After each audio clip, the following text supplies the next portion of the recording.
Clayton? Well, what makes David Axelrod, the former senior advisor to President Obama, feel proud? Watch this. I'm proud of the fact that basically you've had an administration that's been in place for 6 years in which there hasn't been a major scandal. Yep, no major scandals during the Obama administration. Well, Katie Pavlich is the news editor for Town Hall. She's also a Fox News contributor. She joins us live this morning. Katie, good to see you. Is this an example of the principle that if you just lie boldly and do it enough, the people will start to believe it? You know, I'm not sure it necessarily works in this case because the Obama administration, as you and I know, has not been scandal-free, and the types of scandals that we've seen come out of the Obama administration impact Americans very directly. The IRS scandal is one of them. When they see that the most powerful government agency is reaching in to their pockets and actually targeting Americans just like them, they have a problem. Other scandals that affect Americans directly are Obamacare, lying to millions of Americans about keeping their health care, or, you know, talking about that they're stupid. We all remember Grubergate from earlier this year. There are so many scandals that have happened during President Obama's tenure that it's almost hard to keep track of them. And in terms of why is David Axelrod saying this? Well, I think that it comes down to what the Obama administration considers to be a scandal. And also he's doing them a disservice because by him saying that there haven't been any just brings up us bringing up more of them and reminding people of how many there have actually been. So they didn't care for James Rosen's reporting. James Rosen is a reporter at Fox in the Washington Bureau, great reporter.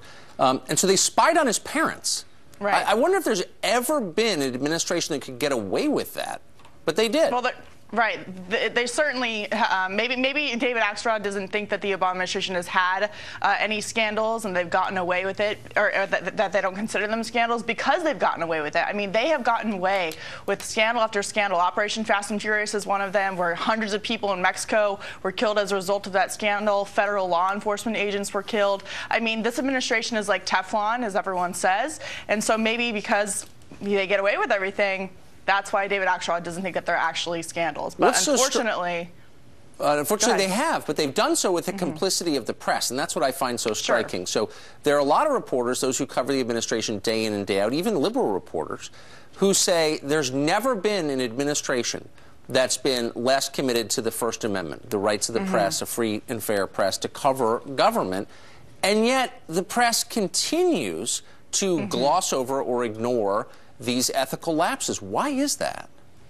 You know, Tucker, last year I went to the print and radio correspondents dinner, and one of the ironic things was that they invited the White House chief of staff to speak at that dinner, despite all that the administration has done, to spy on reporters, to chill sources, to spy on the parents of reporters. And I think the most telling thing here is, and the most important thing that we need to discuss when it comes to Axelrod saying that scandals haven't existed, these are scandals that have serious impacts, not only on the press and the First Amendment, but people's really constitutional rights. And I think that it's really a serious situation that they're trying to make light of. And people's rights have been violated in multiple cases. People have been killed as a result. The VA is one example of people dying as a result of government incompetence and scandal. And so these scandals have had very serious consequences. Yes. And yet you have an administration not only saying that they aren't scandals, but no accountability for the behavior that has gone on. So Obama's not running again, obviously, so it doesn't matter in an electoral sense, but history matters because if you don't record something, you can't learn from it later. And I wonder if this administration will be recorded by historians as one with a lot of ethical problems.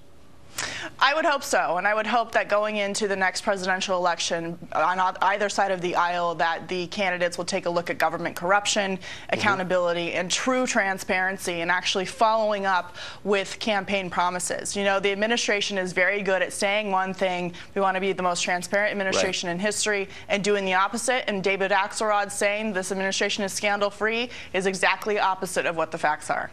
Katie Pavlich joining us live from Washington. Thanks a lot, Katie.